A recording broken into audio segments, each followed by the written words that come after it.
with us. We know you could've stayed home, just cried and cussed. May all your guns go off if it's time to bust. May all the tanks have time to rust. They got the armies turning bullets into gold. They got the hookers turning tricks into cold. And every time the police kicks in the dough, an angel gas breaks dips in the O. And even if a D-boy flips in my O, it ain't enough to buy shit anymore. Sleep in the doorway, piss on the floor. Look in the sky, wait for missiles to show. It's finna blow, cause they got the TV, we got the truth. They own the judges and we got the proof. We got hella people, they got helicopters. They got the bombs and we got the We got the guillotine. We got the guillotine, you better run. We got the guillotine. We got the guillotine, you better run. We got the guillotine. We got the guillotine, you better run. We got the guillotine. We got the guillotine, you better run. Talk about it, I show. Be about it, I know. Talk about it, I show. Be about it, I know. I just spit the dope lines, I don't snort them. Tell the boss to call police to escort them. You don't ride out them lies, you just quote them. Get offline, plug into this modem. No, you can't outvote them, the rules are still golden. Only jewels we holdin' if we guardin' our scrotum. If you press the ear to the turf that is stolen, you can hear the sound of limitations exploding. Please sir, may we have another portion? We're children of the beast that dodge the abortion. Neck placed firm between the floor and the portion. When shut your shit down, don't call it extortion. Caution, we're coming for your head. So call the feds and get files to shred. Every textbook read said bring you the bread, but guess what, we got you instead. We got the guillotine. We got the guillotine, you better run. We got the guillotine. We got the guillotine, you better run. We got the guillotine. We got the guillotine, you better run. We got the guillotine. We got the guillotine.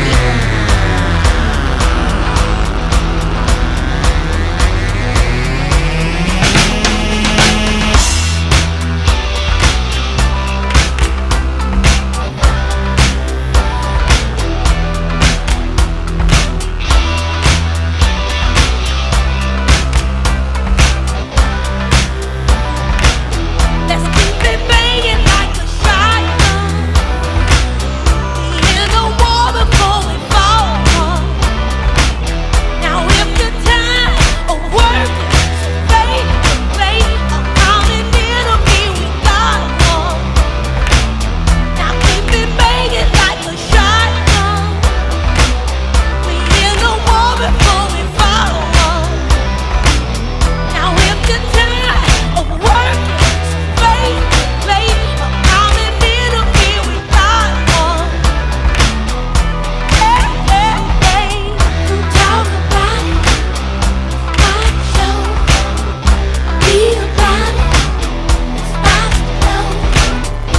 Talk about it, I show.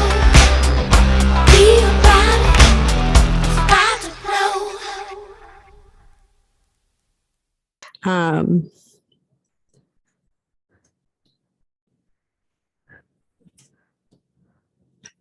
Yay, thank you. Hello, everyone.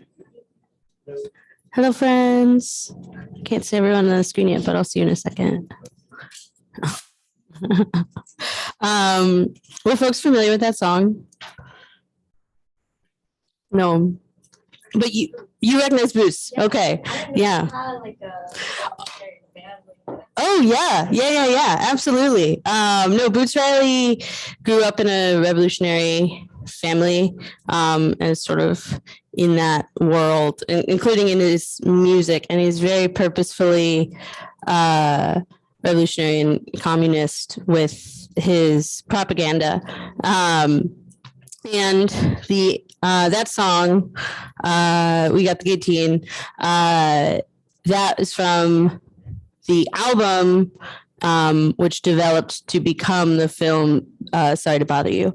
If you all are familiar with Sorry to Bother You, if you're not, you should watch it because it's just a lot of fun, but it's about a union struggle in a sort of surrealist world. It's really, really good. So, yeah. So today is our final class. And we've talked about some theory and history, and now today we're going to be really focusing on today. How do we want to apply what we've learned in the struggle? And I'm not always good at estimating how long it'll take to get through slides, but I tried to build in a lot of time for discussion for everyone to be able to go for everyone to be able to talk a little bit about the struggles that you're currently organizing in, particularly in a worker lens, and how you've found this class fruitful, how you've been, thinking about applying the things that you're learning and that we're struggling through. So first, though, we're going to do some review. But before that, just a quick, hold on, let's see, is this going to work? Yep, there we go. There's power in the union. So this is a text exchange from yesterday between me and a friend of mine.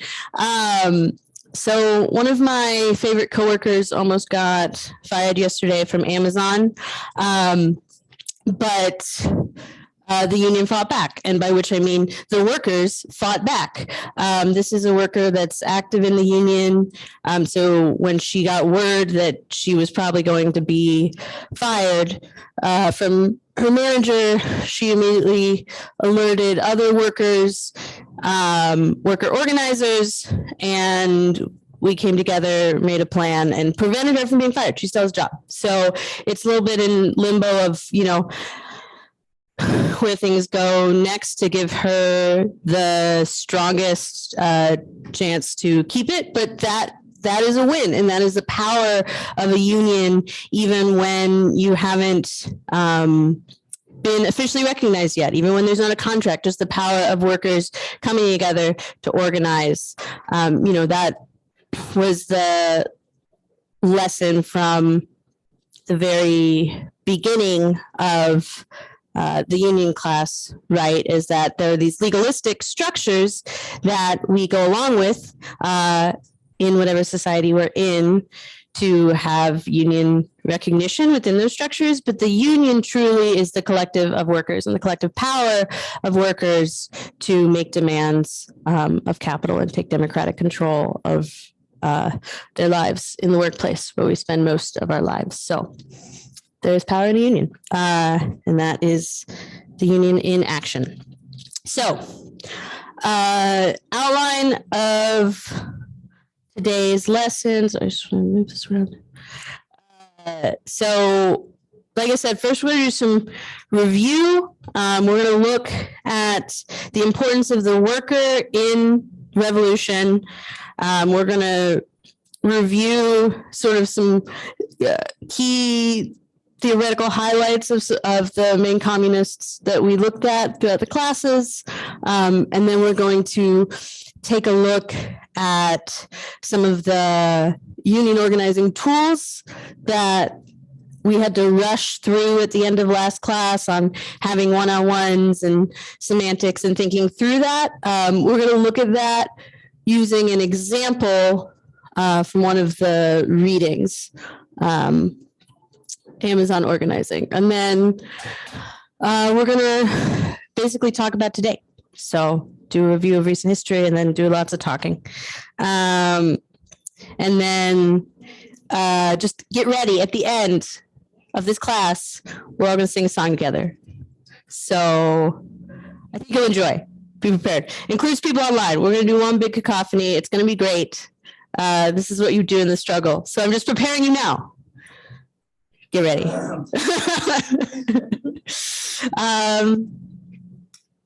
Okay. So, but although I just wanted to, so this picture on the right of the ALU, this is a picture from the ALU victory outside the NLRB. And it's just such a great picture. It's so iconic. I think it really represents, 2022 labor organizing in America in a really powerful way. David versus Goliath. Okay, review. So, in the first class, we started with talking about the revolutionary role of the workers' movement and the working class. And we read the manifesto, we read through some Marx to look at the objective materialist analysis of why we focus on workers at the heart of revolution versus the other aspects of democratic struggle. Why do we focus on workers under capitalism? And just a reminder of the key points from Marx, like these are the reasons, right? The working class's existence is central to capitalism existing. Straight up. Without workers, capitalists would not have profits that they've stolen, right? Which means that because that is the essential component of capitalism, that's where you have to focus your struggle to be able to truly take on capitalism, let alone overcome it. Right? So you have to focus at the production line. You have to focus at the points where the capitalists will feel it, and also where you can really shut down and take over society. And those are the points of production. So the other thing that Marx points out is as capitalists continue forward and consolidate their power, they merge, which forces the petit bourgeois and small capitalists to no longer become capitalists and then become members of the working class. As we know, sometimes this downward shift creates a reactionary response as well among the middle classes and formerly middle classes. But it also, if the left is ready to capture it, it's also a moment for these people to join the working class, to fight with the working class against the capitalists. But the working class have to lead that. And then the workers are the ones, because of all of these things, that have the actual ability to wage socialist revolution with the proper ideological and scientific study and application, right? But it is always the workers who are going to be making this happen, even if they're following a vanguard or leadership. The vanguard and leadership are such a small part. It really is the workers at the heart of social relations, political economic relations, that have the power to shift them. So with that in mind, we must always be looking at revolutionary and popular struggles around us through the lens of workers' struggle. And we must always be thinking about where the production line is, where exploitation is happening, and where the workers are at, and how we can move workers in these struggles. And you'll get a lot of popular revolutions, even communist, even ones where we think of them as communist revolutions, where the struggle of the workers is sort of left out of the telling of history, because the day-to-day organizing that the workers are doing is not as exciting as some of the other elements of revolutionary struggle. But of course, this telling of history, while useful and exciting in some ways, can be a hindrance to us as organizers when we don't realize that the real telling of story is the workers, the real telling of history is the workers moving it forward, because then you don't study the revolutionary scenarios fully enough to be able to pull all of the lessons that you need from them. So we started the first class talking about the examples of the revolutionary Black Reconstruction, the sort of great unfinished revolution of this country, and how important it is to get back to studying and learning from this period of history and forwarding the movement to build a new Reconstruction, to finish the Reconstruction in order to achieve socialism in this country. And also remembering that the Civil War, was the biggest workers' revolt in U.S. history, led by enslaved workers. And then also the Reconstruction was, the closest we ever got to a socialist experiment. And that it's not told enough in that way. And we want to study it, and we want to remember that, and we want to honor that. And then likewise, in the Cuban example, we talked about how the workers and the workers' strikes were so important to winning the revolution, both the grassroots of the communist movement and the grassroots of the July 26th movement, and how the workers' movements at the grassroots were what brought those movements together to be able to become the revolutionary force which defeated the Batista regime. Like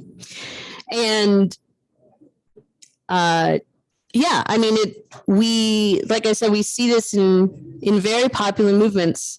And so I was just wondering if there are other examples that people have thought of, like how do they, sorry, I'm just going to shut the door.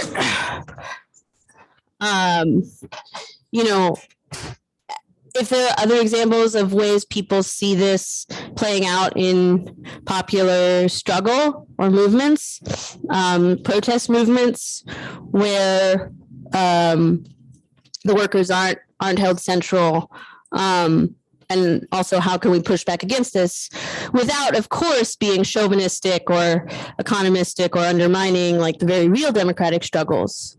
You can raise your hand if you want, but wait, because the microphone. Yeah. Just pretend you don't have a mic. It's just so they can hear you. Yeah, they can hear you. You won't hear it. It's just so they can hear you. Okay. How do I get up the offer of mic? Just Okay. sorry. Just in case it needs to be like transcribed or anything like that. Besides from Washington D.C., I think like one of the things I see when I look at the sympathetic like telling that formulates as an erasure is I would say like the history of enslaved folks and like not recognizing them as workers. Yeah. And just like keeping my ancestors in this narrative of enslavement, when the revolution will say, no, these are actually workers and that you owe them. And I think that also plays into the sympathetic telling of the South, right? Of the Confederacy, how they have this sympathetic telling of protecting white femininity and the rise of the Ku Klux Klan, like this sympathetic telling of purity and what it means to be an American and these things like that, like creates this forgetting, remembering in a weird way. It creates this remembering of disdain, but a forgetting of your humanity, right? Or forgetting of our humanity. And I think like, and I say in a weird way because I'm still like an American too, right? Still like playing into the narrative of the African American writers who struggle with this same dialectic. Mm-hmm. So for me that's the example. Yeah, thank you. And then I was just wondering if anyone, and if not, we can. Oh, yeah, I was just wondering if anyone had thoughts on contemporary struggles where they see this. It's not really not contemporary. I'm That's sorry. okay. No, that's I was just thinking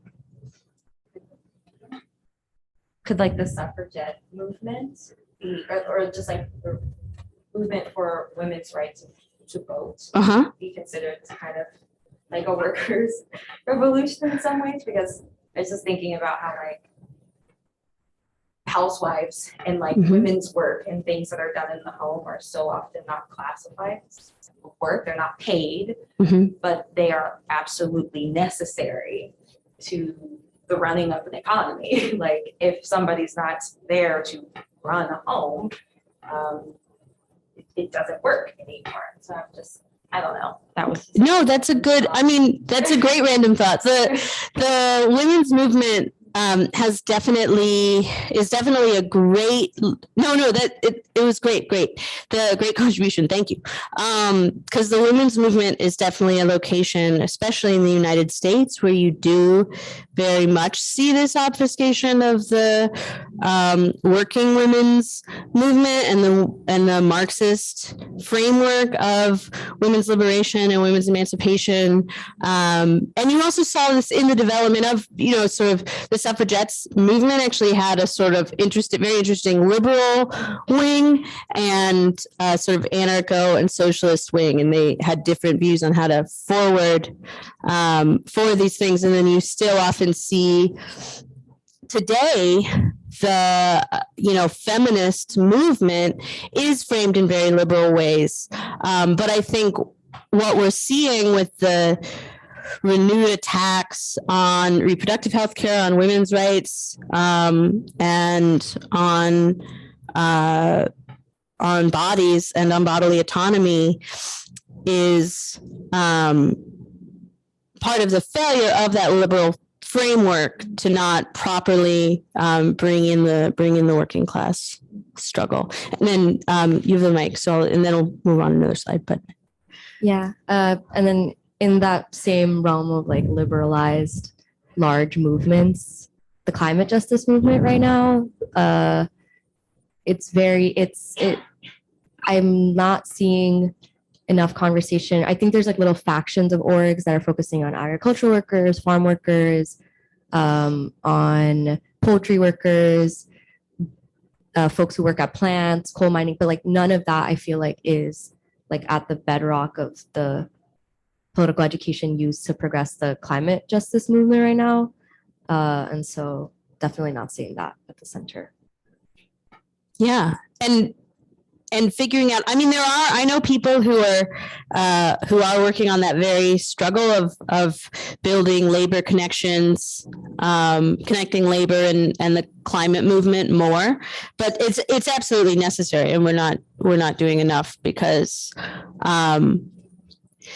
this is a perfect example of this idea where like the way you actually could prevent this kind of disastrous production is if the workers who make this happen all stopped, mass general strike, versus this idea of like the mass protests that are saying, no, we have to do something. Like those mass protests are good, but the mass protests aren't what's gonna stop the production of fossil fuels, for example. Like that production is created by workers. So figuring out how to make a movement where the workers can decide to stop doing that, like that's how you actually change society. Like that's material change versus the idea of protesting alone, mobilizing alone on its own would be enough. That's the idealist idea. And I think we can all get caught up in that. And it's also like all are necessary. So figuring out the balance and, anyway, but yeah, that's a great point as well. So important review, we can't say this enough, but democratic struggles, the struggles against racism, against transphobia, to protect the environment, all of these things are communist struggles. And there are Marxist-Leninists and Marxists that become economistic and that claim that these are simply distractions from the workers' struggle, but that's wrong. Marx made it very clear that's wrong from the very beginning. So I think we all get that, but I just want to remind everyone and anyone who may make their way to this video. And but that being said, so to defeat capitalism, even though focus on democratic reforms is important, again, the central role of the workers and production are how you materially are going to be able to do that. So even when you're working on a democratic struggle outside of a workers' struggle, like you're not at your workplace or you're not organizing a labor union, you still want to be thinking, how do I bring in labor to this struggle? How do I bring in the workers that are a part of this production into this struggle?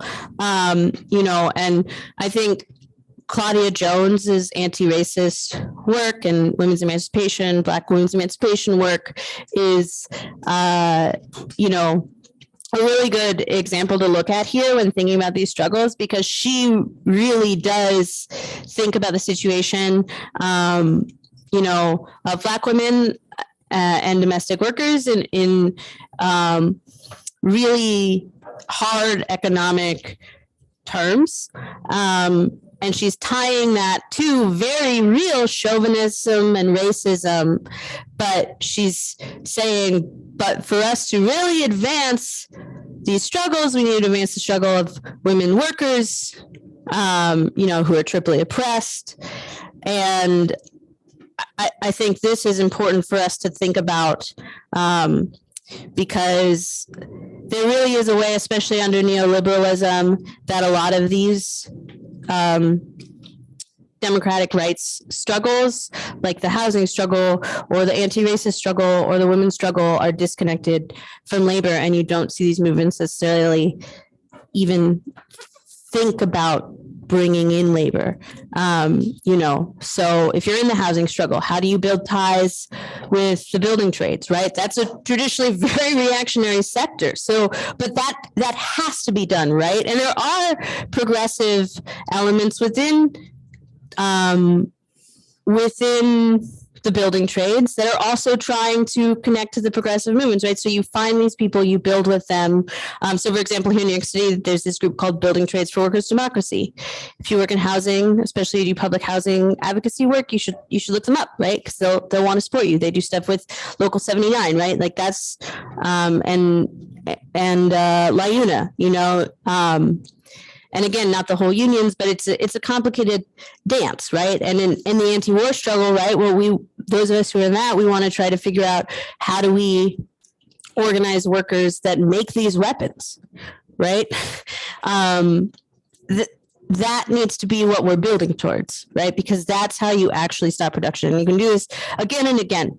Is there someone online? Oh, great. Dan, please. Oh yeah, I just really quick wanted to go back to that first question about how like contemporary struggles are framed in a certain way. Like talking about and connecting it with this as well, but the 2020 George Floyd uprisings and how massive they were, how much people came out and stuff like that, and how that was connected to like the shutting down of workplaces and like a lot of working class people being in that at home and stuff like that and having that time. I know for myself, like I was out of work for a bit because of that. And, I was able to join up in those protests and stuff like that. And it not being framed in that kind of way, I think says something. But yeah. Thank you, Dan. Yeah, no, I think that's a really important point that we always need to remember, right? Like part of what enabled those protests was workers had a little bit more power because the government was forced to respond to workers' demands because there was enough outrage, right? That's why I know we didn't give very much. We got $2,400, or something like that. It was very little. But even that wasn't just like given out of the kindness of the capitalist hearts, right? They were afraid of revolts. Everyone was paying attention. Everyone was freaking out. So they gave that. And these, and also rent relief, other kinds of programs and benefits for workers. This is what allowed workers the ability to organize. And so it's definitely, Dan's right. It's very important for us to remember, what was a major part of the biggest mass labor movement in U.S. history, and not labor movement, but you could think of it as labor movement, but mass movement in U.S. history, the biggest mass protest movement, in U.S. history, the 2020 uprisings, workers having a little bit more power and security allowed for that, right? So that's very important to remember. So we're going to do some more reading. So this is now the review of looking at some just thoughts by communists that we've read on communist labor principles. I'll start with the first one, and then if I want to call on one person for each of the rest. But now and then the workers are victorious, but only for a time. The real fruit of their battles lies not in the immediate result, but in the ever-expanding union of the workers. Karl Marx. Who wants to read the next quote? Keith, just wait for the microphone. You just won't be able to hear it. Okay. So The spontaneous element, in essence, represents nothing more nor less than consciousness in an embryonic form. But the workers were not yet conscious of the irreconcilable antagonism of their interests to the whole of the modern political and social system. Revolutionary social democracy has always included the struggle of reforms as part of its activities, but it utilizes economic agitation for the purpose of presenting to the government not only demands for all sorts of measures, but also and primarily the demand that it cease to be an autocratic government. Moreover, it considers its duty to present this demand to the government on the basis not of the economic struggle alone, but of all manifestations in general of public and political life. In a word, it subordinates the struggle for reforms as the part to the whole to the revolutionary struggle for freedom and for socialism. Vladimir Lenin. yes, thank you. Who wants to read the Foster? Great. The organization of the unorganized millions of workers is the primary task of the left wing. There is no other section of the labor movement possessing the necessary courage, energy, and understanding to carry through this basic work. We must study carefully the state of the industry and the condition of the employers and workers' forces, base our organization campaigns upon the economic demands of the workers, and at all times keep the fight focused on these demands. Plan our organization campaigns carefully and thoroughly mobilize all our forces to put them into execution. Extend our scope of activity over the greatest possible extent of workers. Strike the blow at the opportune time, demoralize the enemy, rouse public sentiment with our maneuvers, develop the utmost fighting spirit in our own ranks by invigorating propaganda, and follow up our victories to the limit by organizing all the workers shaken into action by our big strikes and struggles. It's a long sentence, but it's a very thorough sentence. Yeah. So I feel like you list with less sub-bullet points, Yeah, it's a lot. But yes, who wants to read Foster? William Z. Foster. Yes. And then is someone in the room or online want to read the Claudia Jones quote? Just pass it on. Okay, sorry if I missed it. It's like glasses are. You can stand closer if you want. One of the crassest manifestations of trade union neglect of the problems of the Black woman worker has been the failure not only to fight against relegation of the Black woman to domestic and similar menial work, but to a little closer. Sorry. But to organize the domestic worker. It is merely lip service for progressive unionists to speak of organizing the unorganized without turning their eyes to the serious plight of the domestic worker who, unprotected by union standards, is also the victim of exclusion from all social and labor legislation. C. Jones. Thank you. Lula, do you want to read the last one? Thanks. Indian reservations with rich resources are a prime target of the energy monopolies, which pipeline developers confirm by their continuing actions.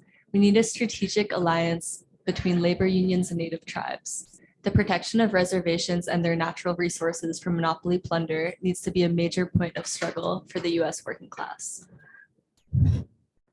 Thank you. So it was hard to just pick 5 quotes to sort of summarize the communist viewpoint that we studied, but I do my best. So build the union, but also trade union consciousness on its own is not enough to forward revolutionary struggle. So as a revolutionary, you have to purposefully inject that revolutionary consciousness. The left wing is the major force that is actually going to be able to build the union and succeed, has the fortitude and vision to do so. But that alone is not enough. You have to be meticulous. That one long sentence that lists like 10 to 12 points of what you do, like that really is basically the breakdown of the general CIO principles of organizing. Just basically be thorough, be meticulous, bring in as many workers as possible into the democratic decision-making, fight back against the enemy, build towards a strike, these kinds of things. And then the last two are just talking about the importance of democratic struggles, the importance of the national struggles in particular in the labor movement in the U.S. and how it's important for labor, in particular communist labor, to focus on that within the labor struggle. Yes, comrade. So when it discusses the left wing, it's Mhm. not talking about political left wing, is it? Yes. Okay, so how do you differentiate, particularly in the United States, the Sure. left wing that is capitalist class? Yeah. from The left wing that is actually useful? This is through struggle is how you differentiate. So who shows up to help? And Foster saying the left wing doesn't work. It's a bit of it's not actually circular, but it can feel a little bit circular because he's like, because they're the ones actually showing up. So, but he's just saying that more so as a historical thing of like the left wing are the ones that lead the struggle. Sort of historically, the left wing have been the ones, and if you can keep it short, my friend, because I know you. Be able to like unpack this. No. We got a lot more. I was curious a little bit about like. Because we still, there's more to finish review and then Yeah, there's discussion.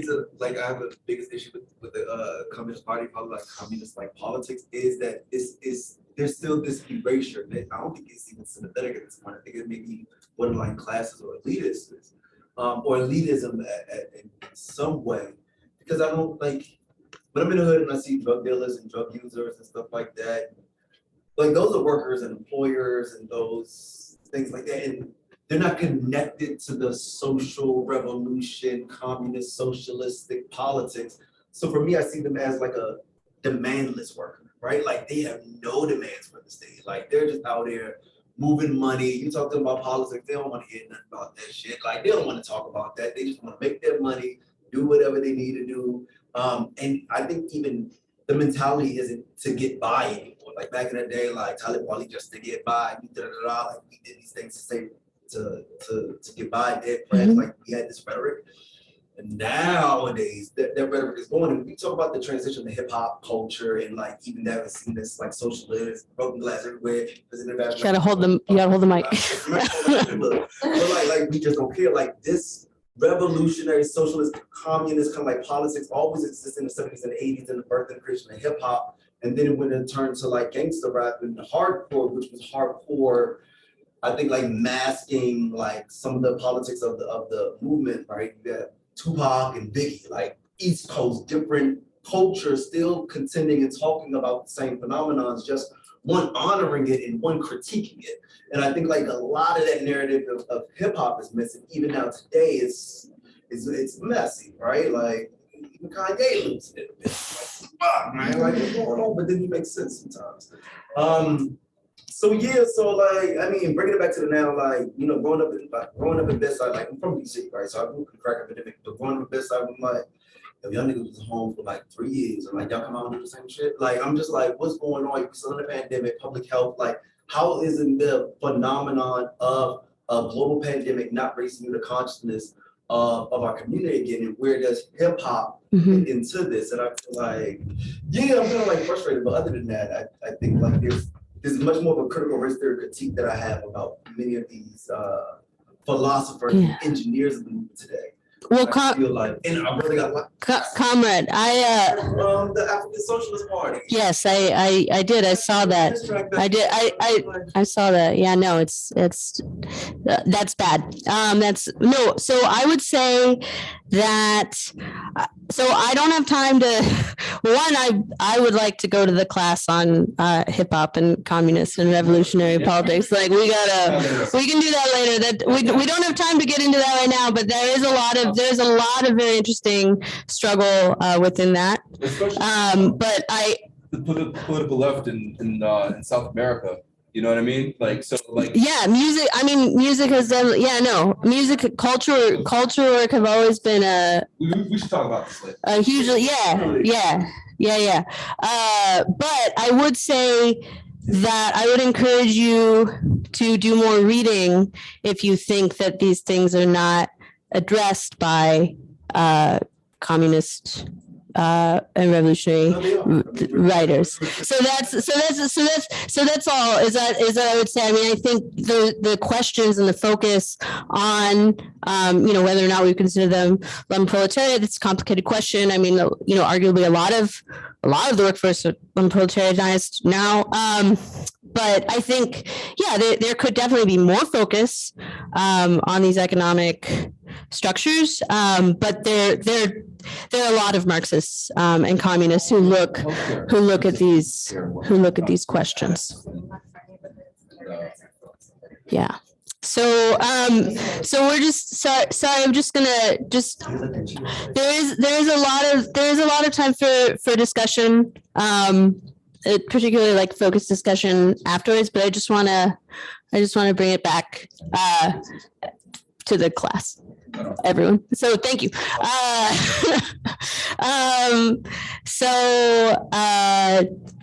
But just to get back to the comrade's question about like the left doing the work, I do also want to make a clear point that obviously within unions, it's not a literal thing where it's just leftists doing all the work. There's a lot of good labor organizers who aren't,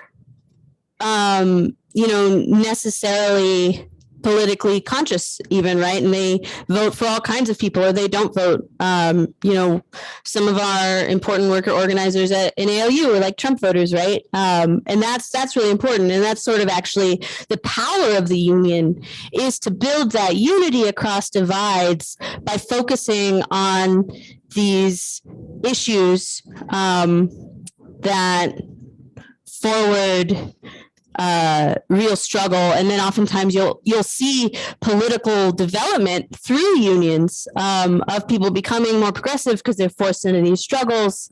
So I did want to make that clear about the left wing, but just Foster's point is more generally about the labor movement writ large. And also he was talking about this in the idea of these mass industrial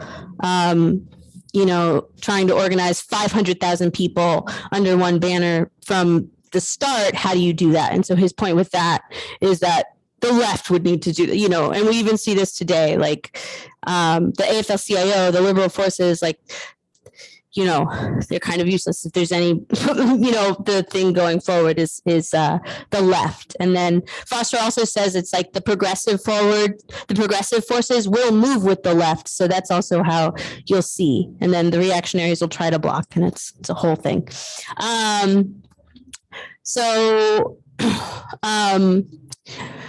Methodical organizing. So reviewing some of the stuff we went through last week on having an organizing conversation, on list building, on mapping out your workplace.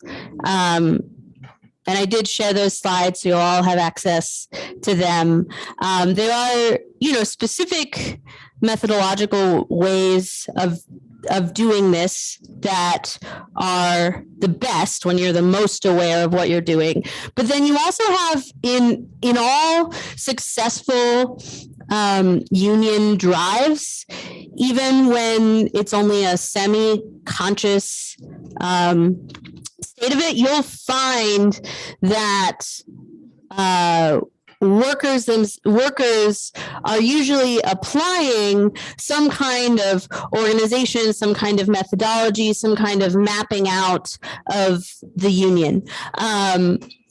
So this is pulling from the article on the ALU victory a year ago on April 1st. So, ooh, the screen. It's going orange. And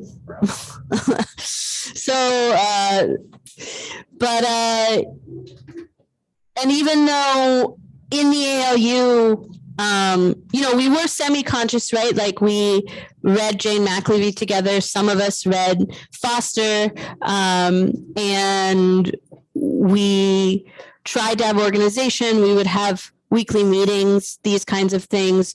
We weren't as structured as many organizations that are already in existence.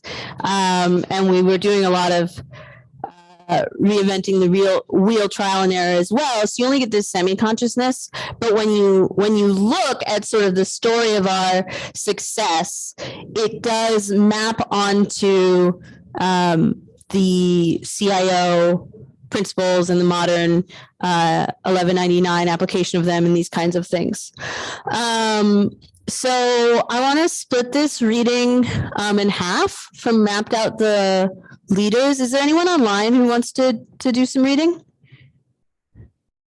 Because Luke, all right, Luke, start from mapped out the leaders and go about halfway. All right.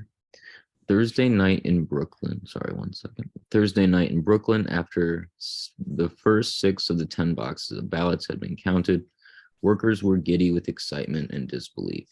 Dancing to hip hop and laughing, it seemed like a long shot, said ALU Vice President Derek Palmer outside the building in Bushwick, weighting each word for emphasis. But we just went out there and did it. Workers unionizing the second largest private employer in the country.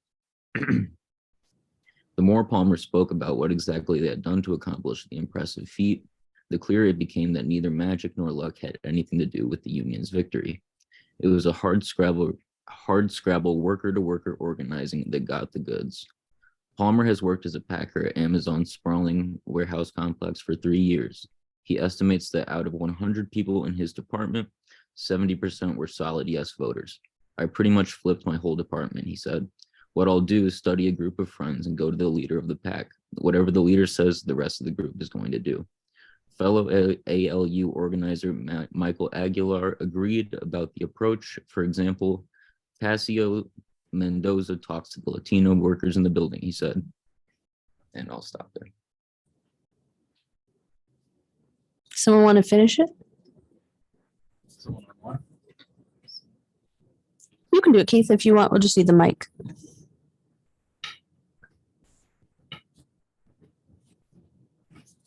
I knew that we would win because of Maddie Wesley, Aguilar added.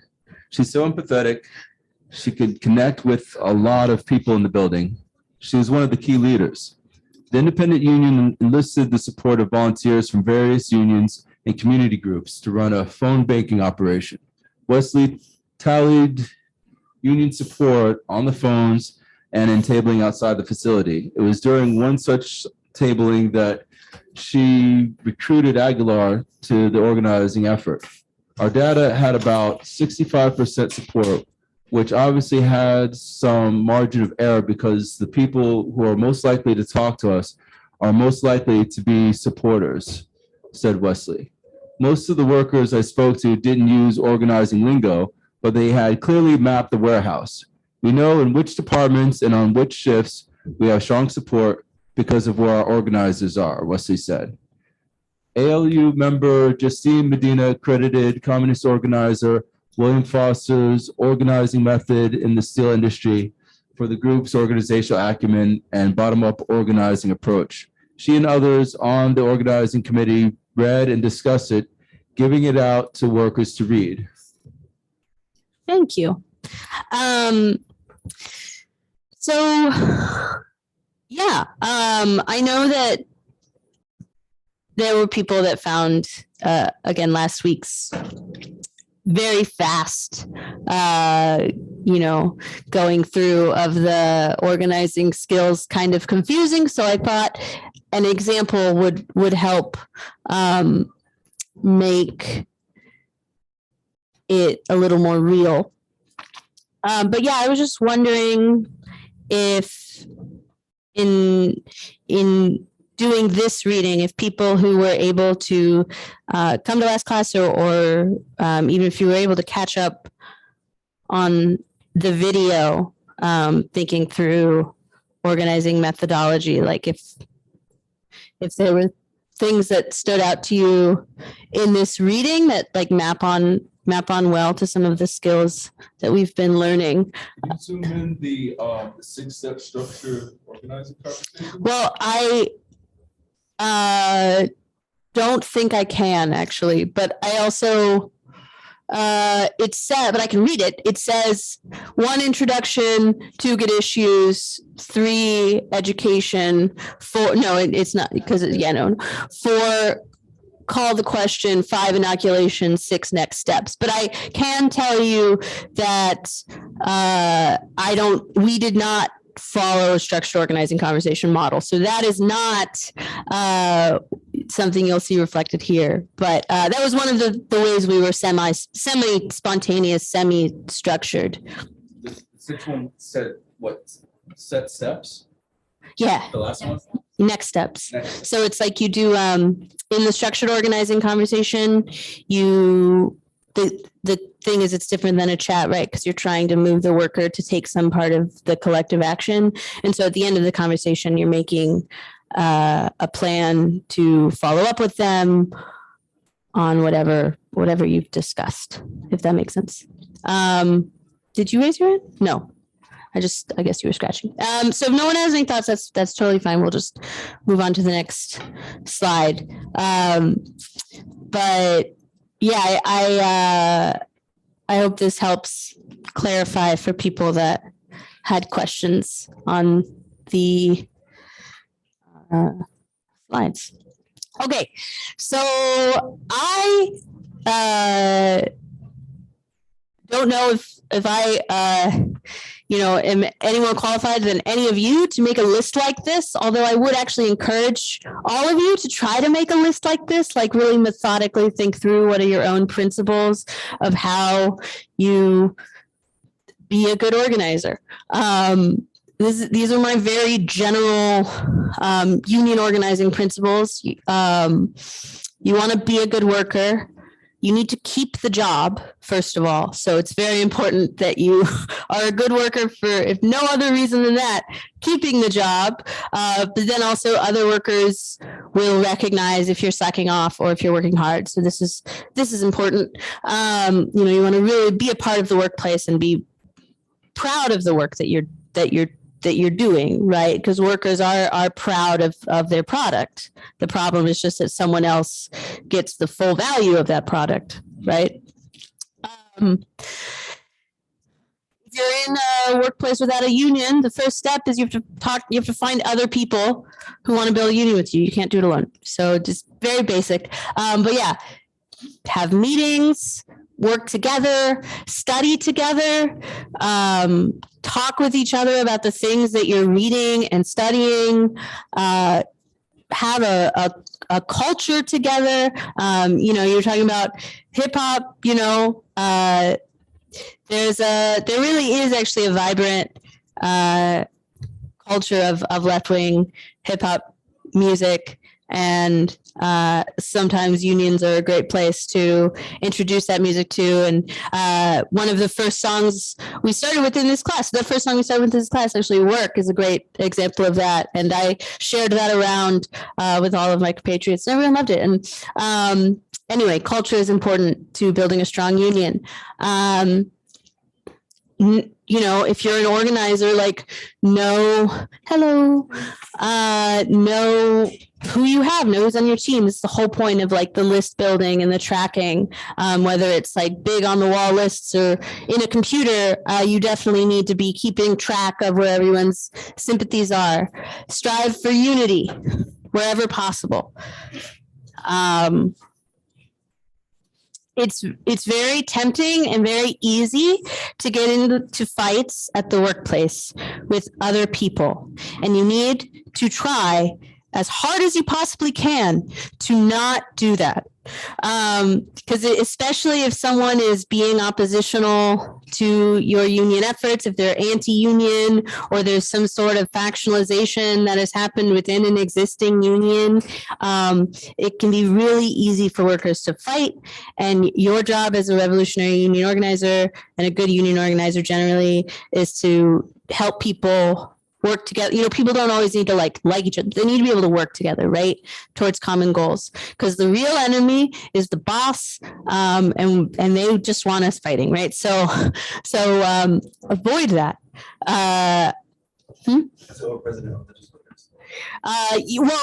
So the thing as a Marxist though is like the president and legislatures are controlled by the boss, right? So the ultimate boss is the capitalist. So they're bought out. Who's their boss? Money. Exactly.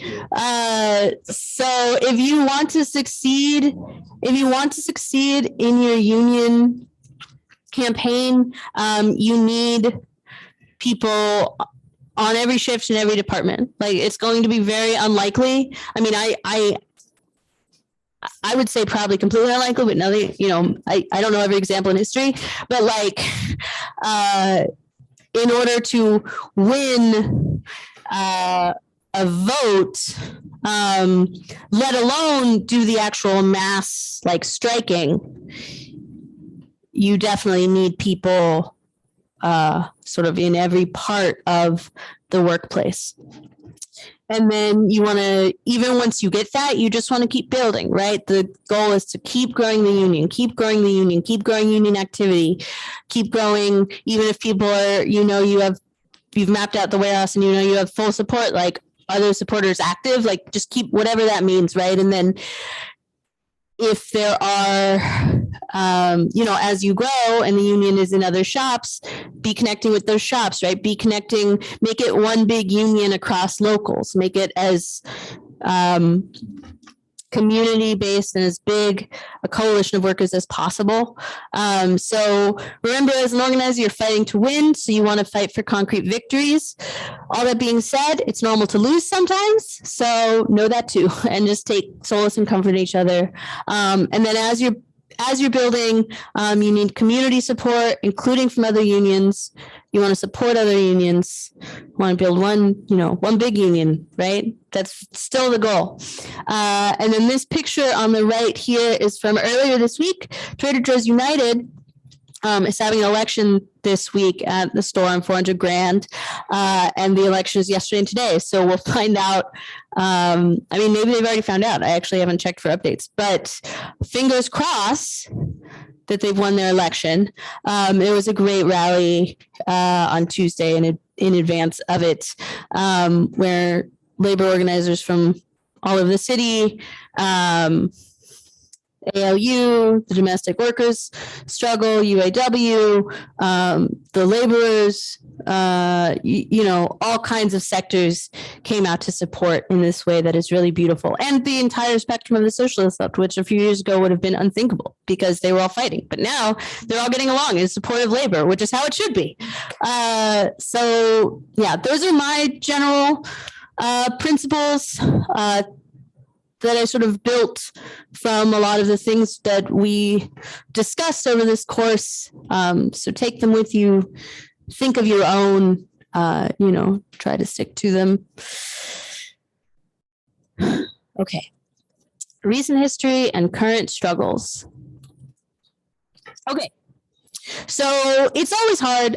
Whenever I talk about history, because I'm a communist, I'm always tempted to go back like 1,000 years because it's really hard to not when you know how the history builds on itself, it's really hard to not start your explanation of, well, how did we get here with, the beginning of time?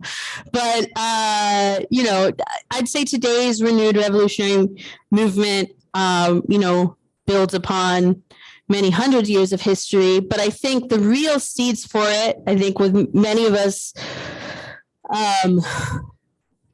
talk about it this way, in any way that I think there's merit to it, really begins with Occupy Wall Street and, this burgeoning economic consciousness, even if it wasn't quite a labor struggle consciousness, but this economic consciousness and popular democracy around economic demands and, the 99% against the 1%. This language is still really resonant with us today, and I think will resonate with us for probably the rest of our lives, as long as we're millennials and Gen Z anyway, because that idea of the 99% really does capture this idea of the working class combined with the other middle classes taking on the capitalist class. Like it's such a strong metaphor for it. So, I think that carries through, but I think that's where things start. And then of course there's these economic struggles, which is not to erase the very important national struggles that were happening at the time. Especially the Black liberation movement that was really building over the last 10 years. But thinking through the labor consciousness that developed, these are some of those battles. The Fight for 15, which came out of Occupy, and then you had a real development of the teacher strikes, 2017, 2018, Red for Ed, which developed out of that, and the Bernie crew. And then around the same time, of course, you have Bernie Sanders, which we all know, despite where we fall in the political spectrum in relation to Bernie Sanders, that he helped decriminalize the word socialism again in America and allowed for this renewed consciousness of exploring what does that even mean. So just laying the seeds for where we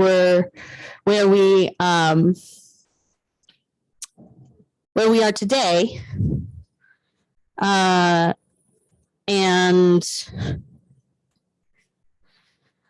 But then 2020 happened. So there was, we all sort of talk about it, right? The before times, before the pandemic, like there really is this, there's been a real shift since the pandemic, a real qualitative change in consciousness. And it's really been a beautiful thing to watch develop, and also to develop along with, I'm sure everyone in this room knows ways that they have developed themselves in the last 3 years. I certainly have, developed in ways I, couldn't even imagine. And the pandemic allowed,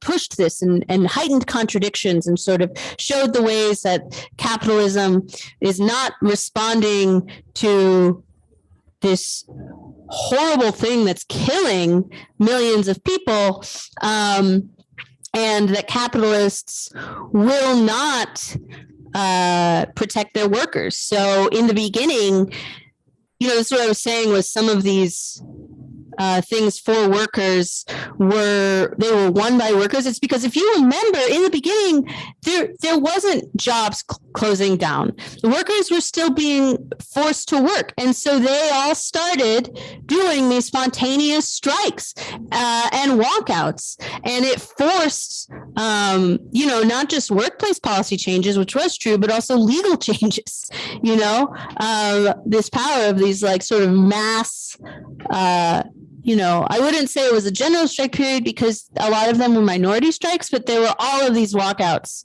that were happening all over industries. Yes, Jason, do you have a question? Hold on one second, the microphone. Like the heightened contradictions found in the race consciousness during or after the pandemic, like.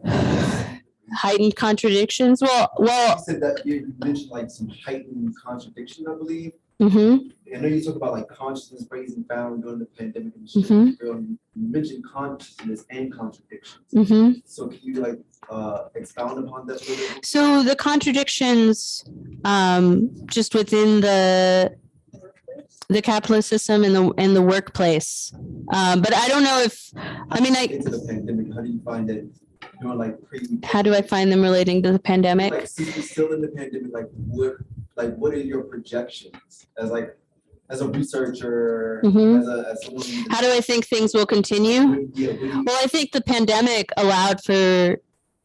was really a necessary component of the stage of revolutionary consciousness that's even developed in the last 3 years. And even though we would all say that level of consciousness is nowhere near enough of where we need to be, I just think it's going to keep growing. Like, I think the contradictions, I think the veil's been lifted for a lot of people. I think a lot of people expected their government to be responsive in a crisis like this.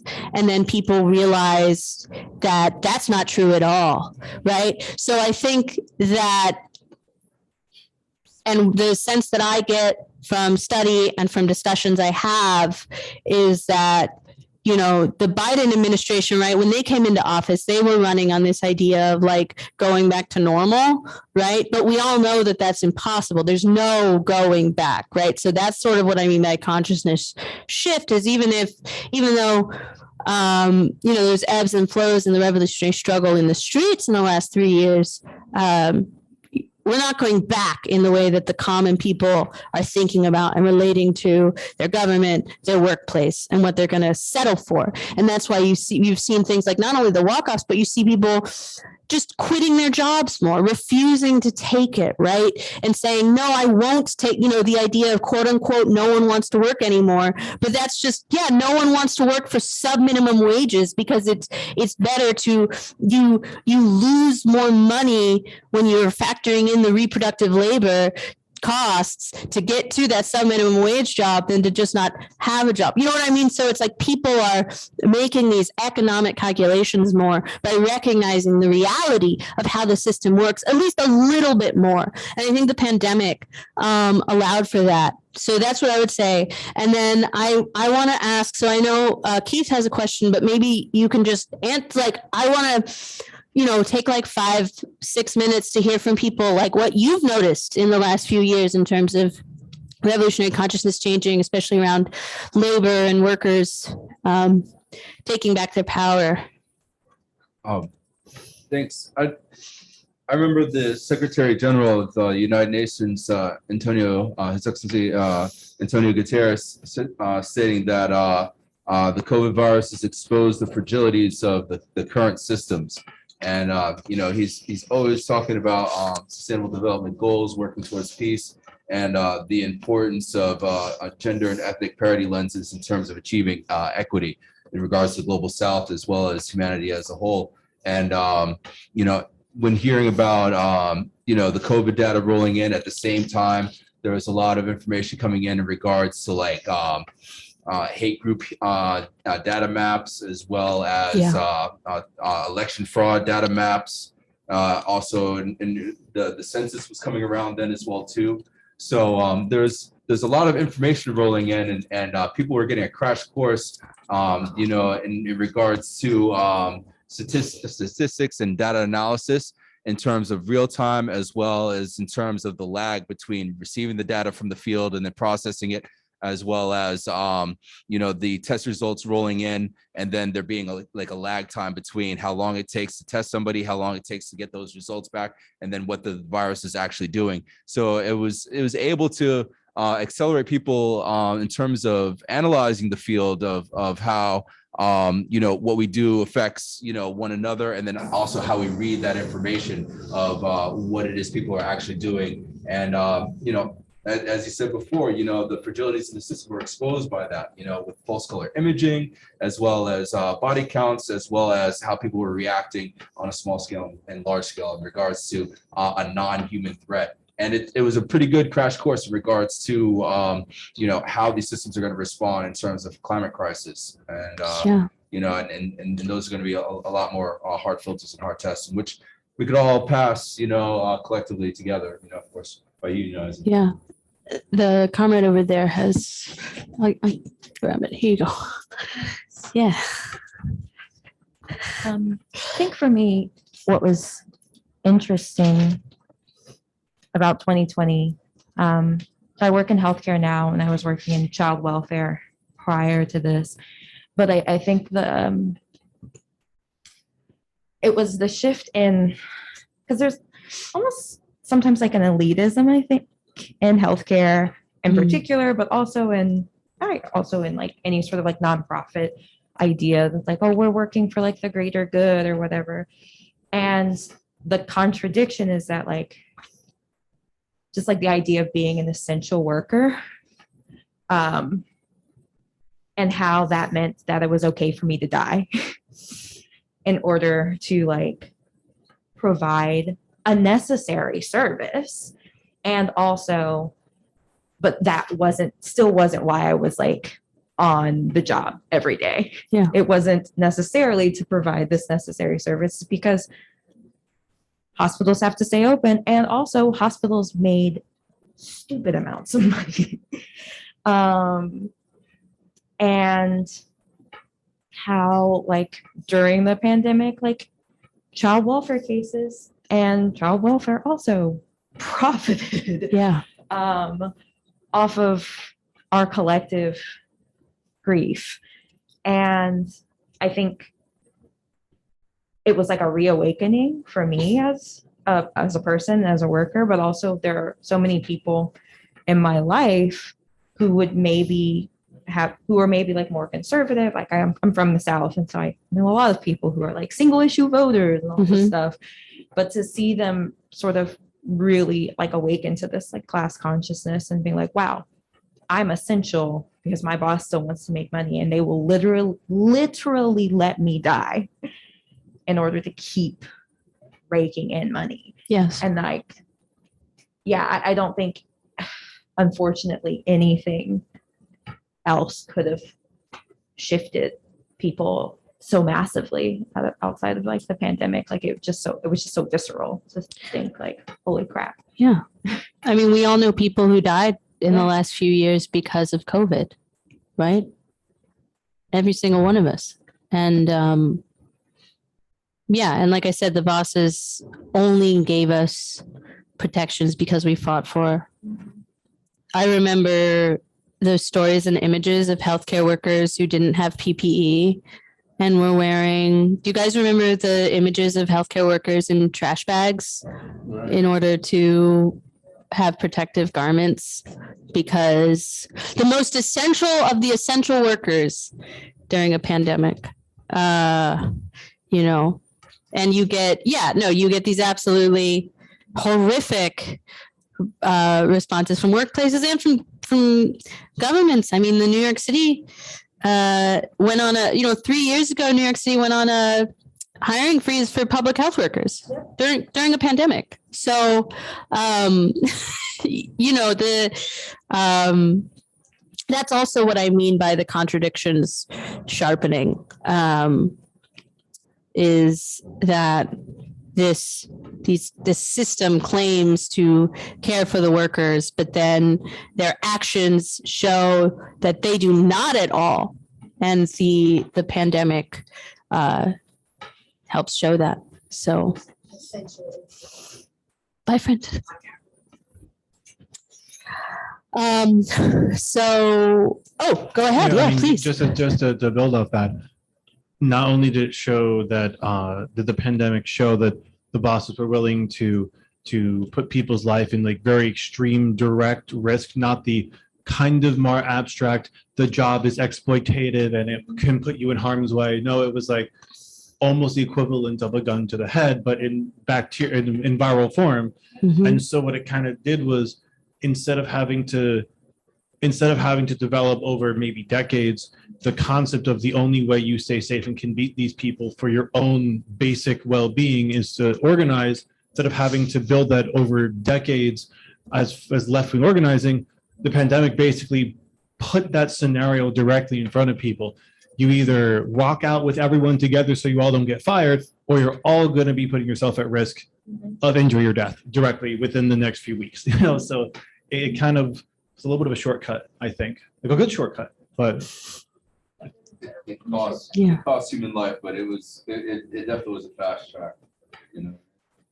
it brought things to a head in a way that would have probably taken a lot longer if it was up to the same organizing methods that have been taking, forever in this country for understandable reasons, but It would have took a lot less longer if they just simply read the cardboard signs in the civil rights movement, or the women's Yeah. suffrage movement for that matter. Well, Yep. but this is, and I know, Jared, I see your hand, don't worry. But this is the thing, in case people couldn't hear that online, the comrade just said that, if people had just read the signs of the, former soldiers in the struggle, and there's someone before you in line, just so you know. You can hold the mic, so I'm on. But if they had just read those signs, like they would have known, and this is always true, right? Though, because there's always people who've been saying these things and fighting for these things. But we know as materialists that unfortunately you can't just talk someone into believing you about a thing. They have to go through their own experiences that trigger it, and that is incredibly frustrating. And I think we all hate it. But yeah. So Jared, and then Keith. Hey, thanks. Yeah, I just wanted to say this was also 2020 was one of those times where it seemed very apparent that the government and those in power were explicitly helping out the capitalists through like the PPP loans and things like this. And then that was forgiven. So the capitalist class basically was helped out by our government in the pandemic, but all the benefits that the workers got, child tax credit, things like that, those have been taken away. And I think this, maybe I'm a little ignorant of history, but this seems like one of those times where it was very apparent that, the government is not helping us. They are helping those with money, and they do not seem to care to help us. And therefore, feeding back into, it is up to the workers to band together to fight for their own safety. So that I think was also very radicalizing, just the way the government handled everything. Yeah, absolutely. Keith. Right on, by the way, bro. As well as not only just classically bailing out the corporations and whatnot, but also hindering workers in regards to when people are trying to still work from home in order to and increase their efficacy, trying to block that and all that, you know what I mean? Also, just the reason why I raised my hand was in regards to what the sister was saying. In regards to what the sister was saying, in regards to childcare and school as well too. There's a lot of labor strikes in regards to education even before the pandemic came in, and and then also afterwards, in regards to protecting their lives and the lives of the children. And, also reflects within, the legislation in regards to gun laws compared to legislation in regards to, drag shows or whatever like that, or trans rights or critical race theory being taught in classes, but like they haven't found any safeguards in regards to mass shootings and whatnot. But in regards to, how capitalism has been reacting to how much they care about children. In 43 US states, child marriage is legal. And since 2016, since the Trump election, there was a report put out in Europe in regards to the increase of child trafficking and exploitation. And it's been increasing exponentially even before the pandemic, but then after the pandemic, the number of child marriages, the number of child pregnancies, and this is globally, has exponentially increased. as well as, the reports of abuse in child detention centers, which is literally institutionalized abuse. You know what I mean? These people are on the clock while, these children are being abused. And it all ties into a initiative that the U.S. military has put out in regards to unipolar dominance. And that's why, such institutionalized abuse has seemed to be cooked into, racist foreign and racist domestic policy. Under the unipolar dominance, it explicitly states that, the U.S. military maintains the capability of dominating in every field, and every field also includes like every field of employment or every field of study, including child psychology, including child care. You know what I mean? And that's the broad blanket statement of the U.S. war machine, the $1 trillion bad idea budget, in which is ultimately what we're looking to dismantle, that in which is posed to abuse, torment, and kill the human species several times over again. That's cooked in and institutionalized within U.S. and NATO, which is completely and totally separate from multicultural democracy. Democracy and systemic racism are not one and the same. And the more that we find multipolar solutions and multicultural solutions, the more we have multicultural patriots that are finding multilateral solutions that are non-zero sum in nature, the closer we get to having a human civilization, which children are protected, as well as human civilization is achieved and maintained. Thank you, comrade. No, absolutely. All of these struggles are intimately connected. I would just remind everyone again, it's like, how do we build up peace networks? How do we fight for multipolarity? How do we dismantle the U.S. imperialist machine? It's through the workers. That's always going to do it, right? It's like these other democratic struggles, including the national struggles. They just won't be able to do it on their own. So always be looking for ways to do that. And I'll actually get to that, slide in a second. Sophia has it. Well, okay. I do also want to say that very shortly we're going to have more discussion time, and the more this keeps going, we'll have less discussion time. So I just, Sophia, please go, but I just want to say that to the room, so we can move on. Thank you. Thank you. Yeah, I'll keep this quick. Of course. Kind of building off of that, I think another shift that I noticed was like, as there was a lot of rising consciousness around the divide between the capitalists and the workers. There was also like a really big shift that I felt, at least in terms of the way that like we as workers related to one another, even just in trying to gain information about what was going on, what our responsibility was to each other, to keep each other safe, to share information where possible, and also just like finding new networks to connect with one another. I know that like in my workplace, our ability to organize a union grew incredibly when we had like new pathways online to communicate with one another that formed because we weren't seeing each other in person every day. And that was also a channel of communication that wasn't monitored by the bosses, where we could meet separately and organically and have those conversations. And that was huge for us. And I think that it built a real sense of connection and camaraderie in a moment where no one really had any answers, and definitely we weren't getting the information that we wanted from the people at the top. That's beautiful. Thank you. Thank you for sharing. Yeah, I know. I know it's hard because we could go on and talk about this. I'm sure we could all talk about this for hours. So then just sort of some contemporary struggles within the last few years. So in the US, you know, basically the biggest economic fields left in this country are divided into logistics work and some form of care giving. We're like a caregiving society now. Most people are employed in you know, either traditional caregivers or a sort of like retail service economy based work.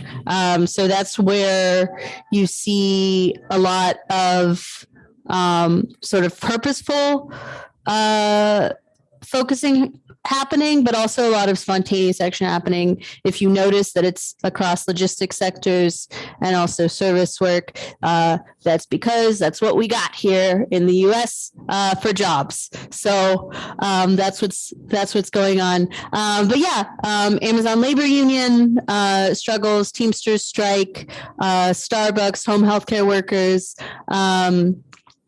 There's also been a lot of really exciting grad student organizing that's really kicked off over the last few years. You know, if anyone was in New York City, you know, you've witnessed the Columbia strike and the New School strike going on. Philly just had the TUGSA strike. You know, there was just a big strike out at Rutgers, and you're seeing in these strikes, what's making them really exciting is that there's all these sectors of the university coming together. So traditionally over the last many years that grad students try to organize, like they're just sticking within the grad students part of the union.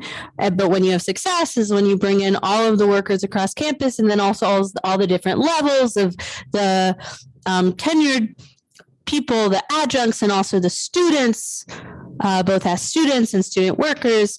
And you see in these more militant grad student strikes that have been going on the last few years that are winning. That's what's happening. So I just wanted to point that out as well.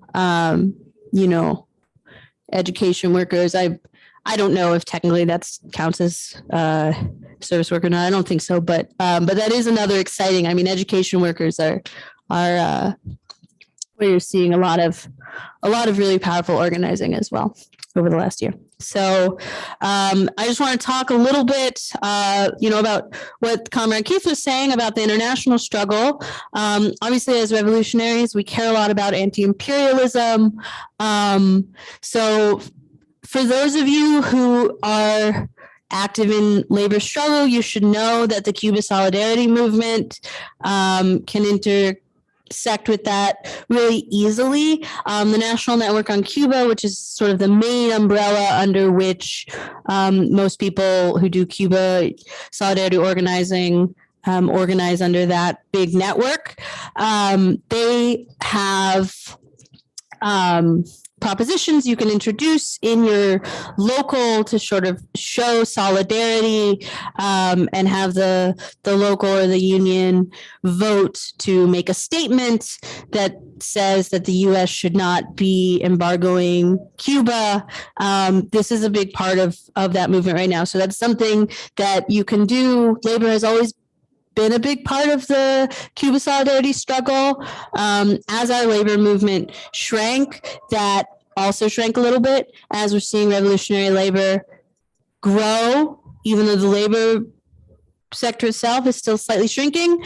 You're seeing renewed labor interest in supporting Cuba solidarity, which is exciting. So if any of you want to be involved in that, just email me, ask me, message me on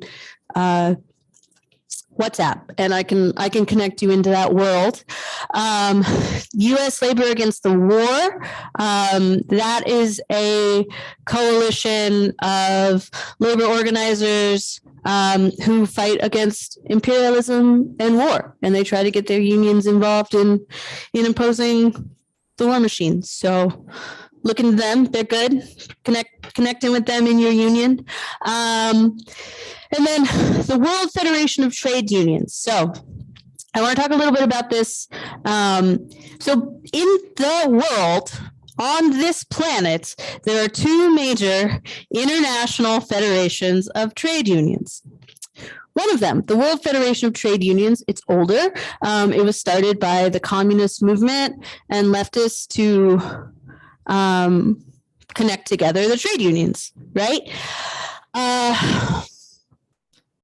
So during the Red Scare, when the United States forced the merger of the AFL and CIO and kicked out all the communists out of most of the unions and out of the AFL-CIO, they also decided to create a new international. The international, what is it? The international, crap. I always forget it because it's what is it? International Trade Union Confederation. Thank you. ITUC. In order for the CIA to meddle in other parts of the world. Now, Boo is right. Now, over the decades, labor fought back, progressives fought back. The CIA was eventually kicked out of the AFL-CIO. They're just mostly liberal now. That's an improvement.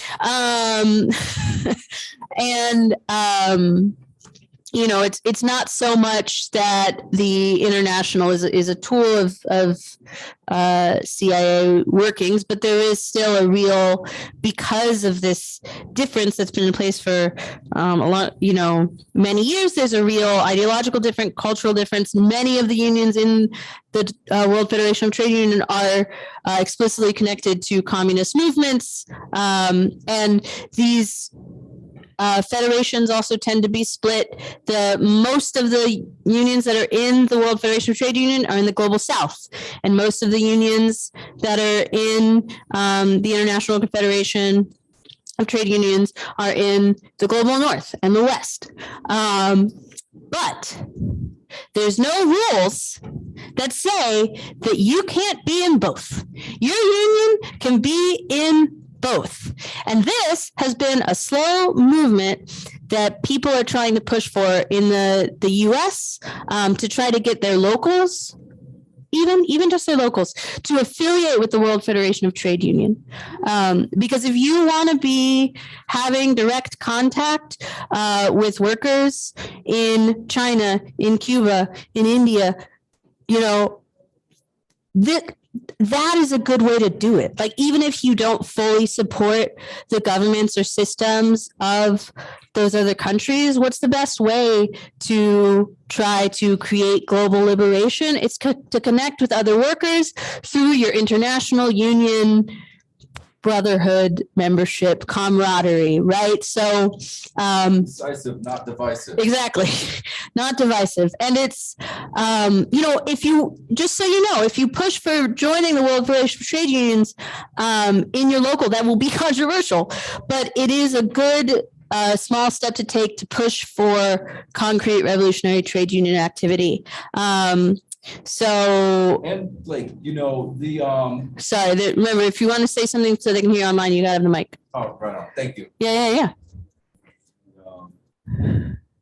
The billionaires are definitely quick to try to connect to the Eastern theater or the Eastern Hemisphere and whatnot to try to use their political power and money in regards to influencing the East. The left should be just as willing to reach out to China or to India or to any of the Eastern nations and whatnot in order to safeguard human rights there and also here. The more our unions or our workers work together to secure one another's human rights, the safer and more robust, the safer our own social spheres are, as well as more robust the global economy is. It's about taking back our cut from what the billionaires are trying to edge the workers of the world out. If we're stabilizing the value of our work and also the goods that are being produced, where they're being produced and where they're being consumed, we're cutting the billionaires out of the role of being the middle person.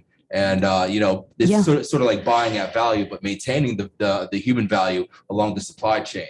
And edging out the the exploitation of vulnerable communities as well as cut the capitalist out of the system. I just want to, I'm so sorry to cut you off, Keith. I just want to allow for discussion for the last 10 or 15 minutes. No, everything you're saying is right. I mean, you know, it's the international working class. We have to work together, which is why I tell people about the World Federation of Trade Unions, because it's a great thing to know about, to try to push for. So yeah, we only have about, 10 minutes that we can do discussion. We've had a lot of good discussion though the whole time, so that's good. But yeah, I want to hear from people who are in labor struggle.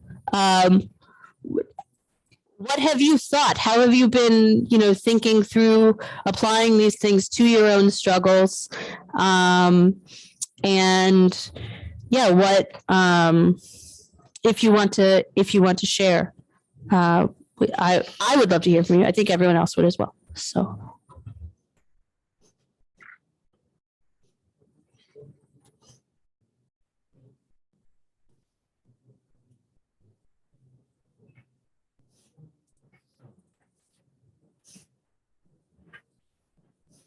Hey, so I'm not a worker in the union, but I'm currently organizing with Chinatown workers downtown. And I had noticed you had that part of your slide saying how the union was organizing against ending the 24-hour workday. So I'm curious to know what the correct steps are when you're organizing against a reactionary leadership within a union. Yeah. That is a good question, and it's a difficult one because also there is, right, we know from our history of America that there are certainly reactionary turns within unions, but also ideally you want to try to shake out the reactionary elements rather than split so you can create the most unity, right? Well, I would say, you're not in the union, so this makes it harder. But first, you want to find the people that are in the union that are trying to, change that union leadership and make local changes. I mean, you could start with if, it's like, I imagine it would start at a hyper local level of getting a local, winning power, progressives winning power within a local, and then making their own local statement about how the union should operate. So you've seen a lot of battles for democracy in unions really majorly over the last few years, some big wins, in the UAW and also in the Teamsters of getting more reactionary leadership replaced. And it's a tough question and it can feel really demoralizing, but I think that the answer is always the same. I mean, you find other people that want to make the same changes that you do.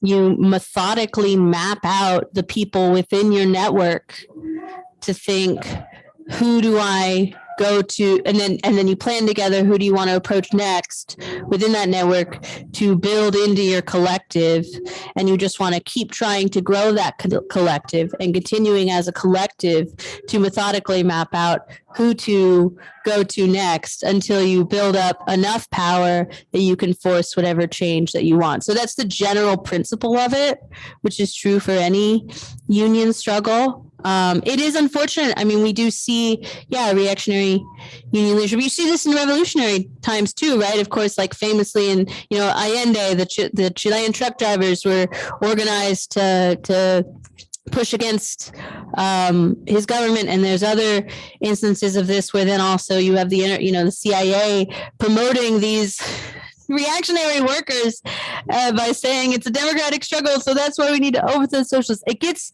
really messy, and that's actually one thing I want to say, I guess, is that I tried to break this down as simply as I could in this class. with these 8 hours. But the reality is that these are there's no easy answers. You know, one of the articles I included was about the current like internal conflict within ALU and sort of different disagreements on like how to proceed and who should be in charge and these kinds of questions. And you're just going to deal with that. Like that's just going to come up. That's just going to happen, even in revolutionary scenarios. And you're also going to deal with weird press about it that is like sort of right and sort of wrong, or sometimes completely right and sometimes completely wrong, and or just weird. And it doesn't matter. You know, it's all there. You're just going to have to deal with it. And our job is always to try to build unity and build worker power. And if you're a communist, build the communist movement as a part of that, you know, build the Communist Party as a part of that, and connect those struggles and connect all the struggles. So yeah, I don't know if we have time for a couple more thoughts. Oh, Dan, sorry, Dan, go ahead. Oh yeah, and I just want to add to that too, because I'm going through something similar. I'm over here in Eastern Oregon, and yeah, I'm part of the Teamsters over here, and it's something similar to that. It's not entirely reactionary leadership, but it's just complacent. You know, that our right to strike has been given away, and yeah, it's just that potential for bargaining and stuff like that is just like in this sort of business, or I think they call it like business unionism or something like that. But just like definitely emphasizing working within the union and with the people, you know, who are invested in and stuff like that, and do have this progressive, this want to get back to, and even providing that history of the militancy of like the early 1900s unionism, providing that history and people like actually wanting to go back to that and stuff like that. Yeah. Thank you. Solidarity. Yeah. Let us know how we can support the contract fight. Yeah, no, we actually have Teamsters in the building here right now. on the way in, I got a flyer from them and whatnot. In regards to those that are like, you know, organizing against workers' rights and whatnot, domestically, there are 43 U.S. states where child marriage is legal currently. You know, you could possibly research what legislators or elected officials have been trying to, you know, keep child marriage legal in their state.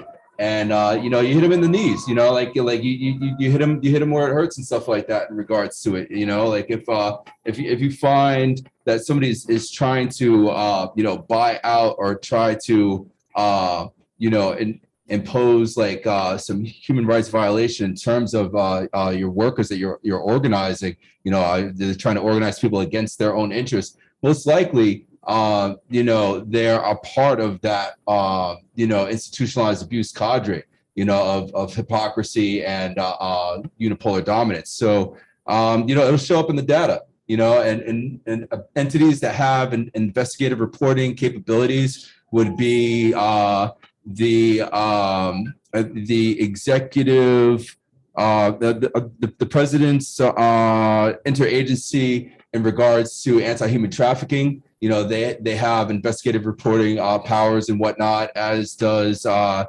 United States Commission on Civil Rights. They have subpoena power as well as investigative reporting power. And, you know, you could be a common person and interact with those two entities and whatnot in terms of reporting on individuals, you know, flight logs in regards to flying over to some of these sweatshops that also double as brothels, you know, also by organizing with other unions in other countries. You know, radio's faster. You might be able to communicate with some people that have boots on ground there, as well as some of the the live feed that's available, there was an individual who tracked Elon Musk around the globe. These billionaires are very human, and they're able Yeah. to be tracked as well. Yeah, in and then- terms and of then the Elon, activity. So stand him up, off fight Twitter. back. Like, I mean, all right. But I said I was going to keep it brief, so I'm gonna pass my. I did want to ask about something in relation to an earlier slide, possible. One of those. Well, we have 2 minutes, so Okay, it was What the is it? slide, well, that, I mean, I'm keeping track of what'll be after. okay. It was a slide in reference to how trade unions and labor in general needs to focus on things like working with native tribes to protect resources and Mhm. to focus on more, I guess you would say, intersectional concerns like Mhm. Black women who were domestic workers that were basically left unrepresented. And I wanted to ask, Yes. since you're in a union that, if I remember correctly, the margin of victory roughly came from the Trump supporter that y'all flipped. How does that work in a union where the Trump supporters are like, it may not, maybe not the majority, but like a required component? How can that union then go and be out there trying to work with women of color, with Native communities? Feels like at least there's going to be a tension there, There is trying a to make that tension. happen. There is a tension. Yeah, it's the tension is real, but people, Uncle Pat, who is one of my favorite people, who was a very important mobilizer for us leading up to the election, and he voted for Trump. He has. I'm sorry. I know.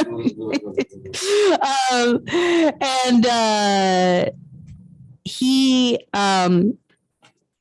knows that I'm a communist, right? Like, sort of, we're all, the operating principles will work in each local differently because cultures develop differently. But the way the culture developed within our local is that people were very open about their own politics, but we also say that we are nonpartisan in that, like, we're not just going to go stump for the Democrats.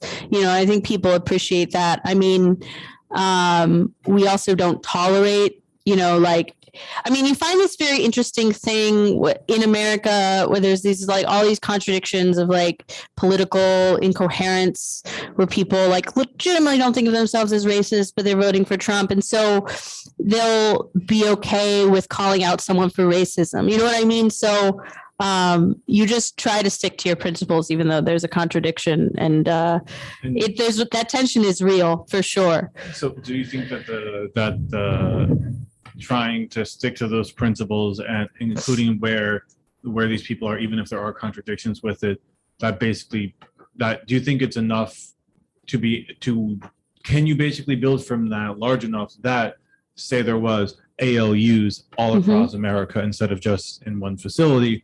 Would those ALUs be capable of doing things like focusing on domestic workers who have absolutely no representation, or on, if Amazon wants to fuck over some native tribe because they want the land for something, would they be capable of doing that? Or do you think the Trump supporter angle would weigh the union down? I think that we are totally capable of doing that. I think that we can see that from our examples in history, because there's always been these political contradictions and disagreement. I mean, even in, like, vast revolutionary societies, like, there's political disagreement. I mean, like, there's political disagreement on the ground in China and Cuba and Vietnam among regular, working people, right? And so you find that, in non-revolutionary societies and revolutionary societies alike.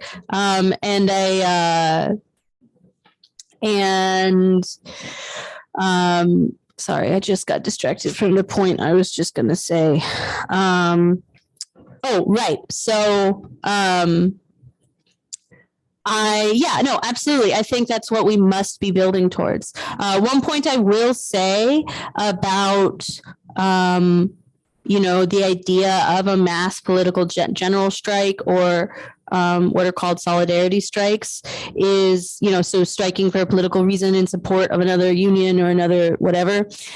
These aren't necessarily legally protected strikes, actually. Like, often they're not. I mean, that's part of the reactionary laws that were put in place during the second Red Scare, is to make that kind of political striking illegal. But the point is, we need to build the power to be able to do that anyway. We've done it as a class previously, so we can do it again. And then our job is to figure out the difficult work of how do you do that? Work together to do it. So Luke, and then Tahia. Yeah. Luke, and then Tahia, and then we're gonna sing together, and it's gonna be good. So thank you all. You're great, Luke. Thank you. I just wanted to bring up that across the country, a lot of states are repealing a lot of the protections that, young workers have, particularly like, 14, 15, 16-year-old workers around the country, particularly in Ohio. Young workers like 14, 15, 16-year-olds used to have to get a parent's, or they used to be only able to work on weekends with a parent's permission. Now they're able to work until 9 or 10 p.m. I can't remember which, on weekdays, school nights with the parent's permission. And I know Florida has passed a similar bill, and a lot of other states are doing similar things, repealing these protections that were won, decades ago. So that's just a large thing that, the labor movement in general can take on. Absolutely. And speaking about the brother's comment on child trafficking, I mean, this kind of legislation to promote child labor is just a promotion of child trafficking, basically, because a lot of these fields use child labor from immigrant trafficking networks. And it's worth pointing out that in the fields that aren't covered by the labor laws we fought for, like domestic work, like farm labor, there's actually already exceptions in the law for child labor in these fields. So it's what we need to keep struggling through. Tahia. I think just going back to what you were saying about organizing those with political misalignment, different parties, I think it ties to what Foster's saying, like it is the task of the left wing. And it's like the contradictions of capitalism will always just reveal itself. It's just so clear that ultimately tying it to like a scientific analysis of like the material conditions are bad and like the class struggle, I feel like that's how you organize across the political spectrum, if it's an ideological difference. And then also what you said around Amazon and land use. My organization organized tenants against Amazon HQ2 being built in Queens. I'm with CAV, and we have a tenants union in Chinatown, and we're building a new chapter in Astoria. And like, I just thinking a lot around, I guess, buying land, capital, tenants, seeing tenants as workers, but is this a new chapter of tenants are workers? Yes. But also housing as a struggle in and of itself, but still workers. But it's like a struggle that needs to be connected to like speculation, financialization. But it's all connected. But just all the thoughts. Yeah. And also the workers that built those buildings. Exactly. Yeah. So when we were last organizing Innovation Queens, is like this big 5-block thing, 5 blocks, $2 billion, no affordable housing. And who were we up against the most? It was labor. It was carpenter workers union. They were pro this luxury development being built. And so that's who were our antagonists actually in the fight. And so there's a lot more analysis to be done there. Like, how do we bring these folks in? Because they are the pro luxury development, because it gives them the job. I definitely want to connect you and other housing folks with the progressive building trades folks. Yes, please. Yeah. Would love that. Thank you. Okay. So we're singing the International. That's a tease. We're singing a song. This is what we're singing. This is like the great, if you don't know this song, okay, actually raise your hand if you don't know this song. Does you please? I genuinely want to know. It's an anthem, right? It is an anthem, yes. But we're all gonna sing it together. So that's okay. I'll lead. I'll be loud. I'll lead. But I want all of you to sing with me. So the International. came from a poem that was written during the Paris Commune. Actually, there were a number of communards that were executed, but there were a number that were taken away. One of those people was Eugene Potier, wrote it sort of on a train car being taken away to a prison. And then it, became a great song of labor in the IWW, and then it became the anthem of the communist movement. So it's a song that is known all over the world, has been translated into every language possible. In the song packet that I made for all of you, I included 4 verses from it in English and then 3 versions in other languages. But yeah, I just want us to sing, including online. I want you to unmute yourself, and it's going to sound like a cacophony, and it's going to be fun. If you know the song, if not, you don't. You can just, But we're just going to sing the first verse and refrain. So everyone, get ready. You can stand, you can sit. It's yeah.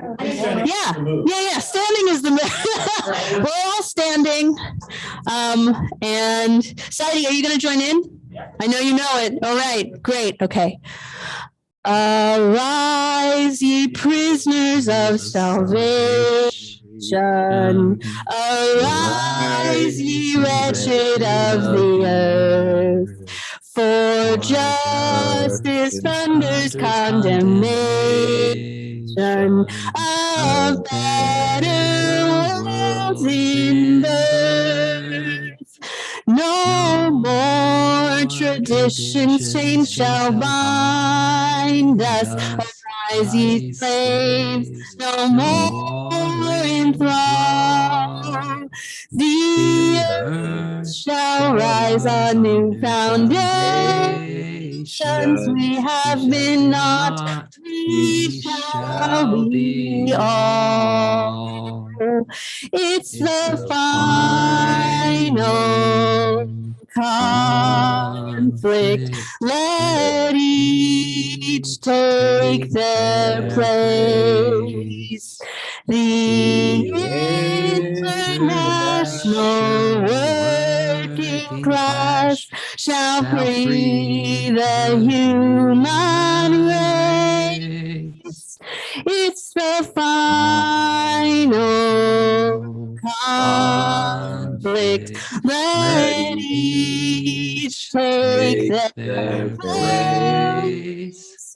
The international working class shall free the human race. Thank you. Solidarity, comrades. Thank you all so much for studying and learning together. I want to stay in contact. I want to be building the struggle together. Like I said before, if you're in that WhatsApp group and you want to stay in touch and talk labor, feel free to individually message me. And I hope to see you all in the future as we build revolution together. There's power in a union, comrades. And a huge thank you to you, Justine, and all our comrades for coming out online and in person. I don't know if you could hear me spill out, but thank you, everyone. It's been a great month. The recordings will still be there. The reading packets will still be there. So yeah, huge round of applause for you, Justine. Thanks. Thank you. Huge round of applause for you all. Oh yeah, shut upstairs so we can play the final song. The final song is There's Power in a Union by Joe Hill. Joe Hill's best song. So we almost missed the damn thing. Chorus is, there is power in a band of working folks when we stand hand in hand. That's a power that must rule in every land. One industrial union grand. I'll teach you the chorus. There is power in a band of working folks when we stand hand in hand. That's the power that must rule in every land. One industrial union grand. Have you got that again? You understand the chorus? Everybody got it now? All right. Oh, would you have freedom from wage slavery and come join the grand industrial band? Oh, would you from misery and hunger be free Come on, do your share, lend a hand. And there is power in a band of working folks when we stand hand in hand. And that's the power that must rule in every land. One industrial union brand.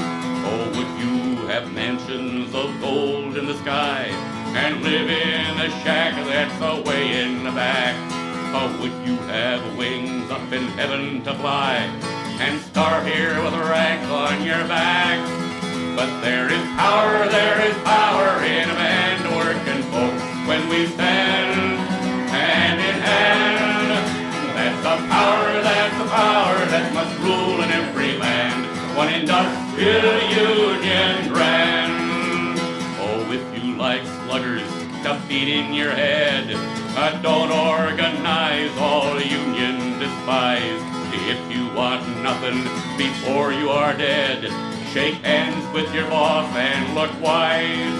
But there is power in a band of working folks when we stand hand in hand. That's the power that must rule in every land. One industrial union brand. So come all ye workers from every land and come join the grand industrial band. Then we our share of this earth shall demand. Come on, do your share, lend a hand. There is power